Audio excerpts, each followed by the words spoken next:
Sorry sa mga nagawa ko, Ben. Mag-ingat ka palagi. Yan lang po. Ikaw din. And thank you sa lahat. Ingat. Ang daming ibig sabihin ng thank you sa lahat. Pwedeng ibig sabihin ng di ka na niya sisingilin kung may utang ka. Thank you very much, Runa and Claire. Claire, may gusto kang sabihin kay Kim? Pwede ka lumapit sa kanya? Kailangan sa message. Kay Kim siya lumapit. Para sa'yo, ingatan mo siya, huwag mo kong gayahin. Yan lang po. Thank you, Claire.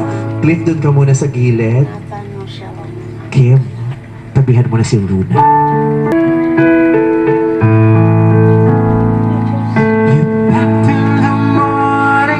Runa, meet Kim.